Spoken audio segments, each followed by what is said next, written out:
যে দখলবাজি করেছে তা নিয়ে কালের কণ্ঠ একটি রিপোর্ট করেছে 21শে সেপ্টেম্বর। এখানে উনি ওনার সম্পদ হলফনামা অনুযায়ী বেড়েছে 4683 গুণ এবং উনি বনের জমি দখল করেছে 212 একর এবং নামে ডকওয়ার্ডের জমি দখল করেছে 600 কোটি টাকার ক্ষতিপূরণ দাবি করেছে এবং চাপ সৃষ্টি করে উনি 41 কোটি টাকার প্রকল্প গ্রহণ করেছে। এরপরে তিনি বিভিন্ন নৈতিক অনৈতিক কোনো কিছু না মেনে উনি নিজের মতো করে সম্পদ প্লট বাড়ি গাড়ির মালিক হয়েছে এবং তার স্ত্রীর নামে হলফনামায় 10 কোটি 35 লাখ টাকার স্থায়ী সম্পদ রয়েছে। তা অনুসন্ধানের জন্য আমরা দুর্নীতি দমন কমিশনে একটি অভিযোগ দাখিল করেছি।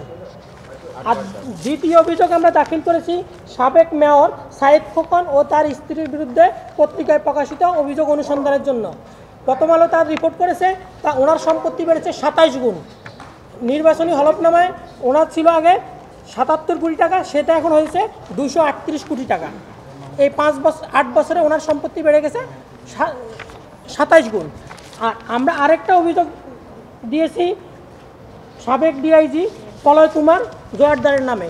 উনি 6 দেশে 4 দেশের 6 শহরে বাড়ি করেছেন। শুধু বাংলাদেশে যে সম্পত্তি করেছে তা না, উনি 4 দেশের 6 শহরে বাড়ি করেছে।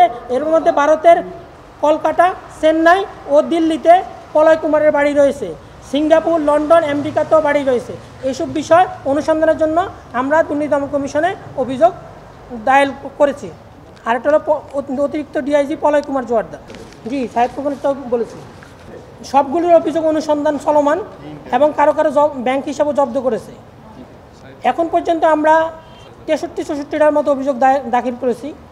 যেগুলি অনুসন্ধান শুরু না করবে সেগুলি হয়তো আমরা মহামান্য হাইকোর্টের দ্বারস্থ হব, কিন্তু এখন এই পর্যন্ত যতগুলি অভিযোগ দায়ের করেছি সবগুলোই অনুসন্ধান চলমান।